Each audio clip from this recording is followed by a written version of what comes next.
5 महिन्यापूर्वी वसई मराठी साहित्य मंडळ तर्फे माझा सत्कार दानवेल पुरस्काराने या एलिझाबेथ कॉन्व्हेंट हायस्कूलमध्ये झाला.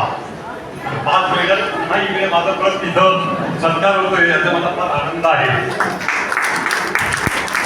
मी असिस्टंट कलेक्टर बॉम्बे 25 वर्षापूर्वी स्वेच्छानिवृत्ती घेऊन रिटायर झालेलो आहे. माझी बहीण गेली 50 वर्ष बनारस येथे, आता सध्या वाराणसी बोलतात, पूर्वीचं बनारस, तिथे आंधळ्या मुलांची सेवा करते. 50 वर्ष. मी 1964 मध्ये मॅट्रिक झालो आणि 65 पासून चर्चच्या सर्व ऍक्टिव्हिटीज मध्ये जवळजवळ 7 ते 8 संस्था आहेत.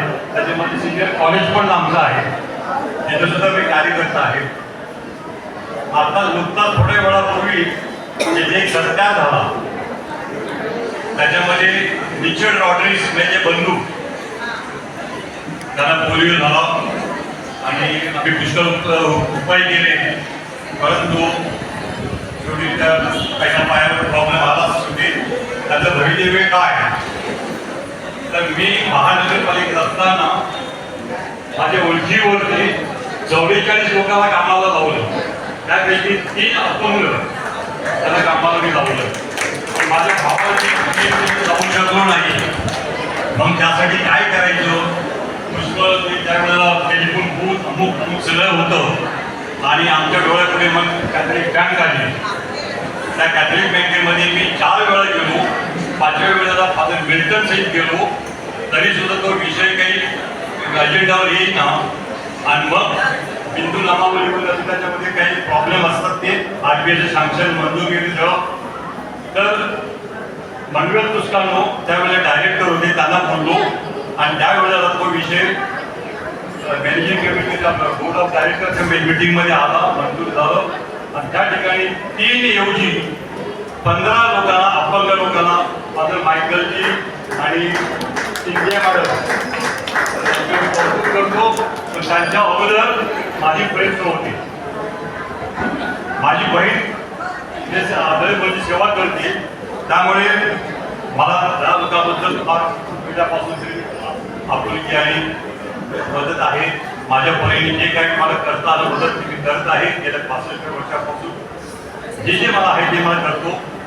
आता सेवानिवृत्त झालं आणि सगळं मी 75 वर्ष झाल्यानंतर सगळं सोडून दिलं आहे आणि एकच फक्त चालू केलेलं आहे की आपला लोकल इतिहास मी व्हॉट्सअपवरती लिहितो. माझे 310 लेख आणि जवळजवळ 25 ते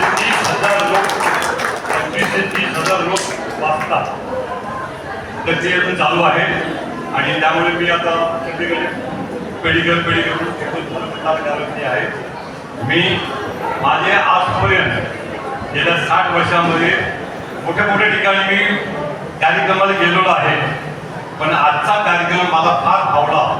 आणि हा कार्यक्रम बघून मला एवढा आनंद झाला आहे की मी माझं पुष्कळ बोलायला पाहिजे होतो, पण वेळेअभावी आणि सरांना जायचं पण आहे आणि आपल्याला पण उशीर झाला आहे, म्हणून मी टाईम घेत नाही. मी सगळ्यांना आर्थिक शुभेच्छा देतो आणि माझ्या परीने थोडीशी मदत मी फादर मायकलजीकडे पूर्ण करीत आहे. त्यांनी त्याचा स्वीकार करा.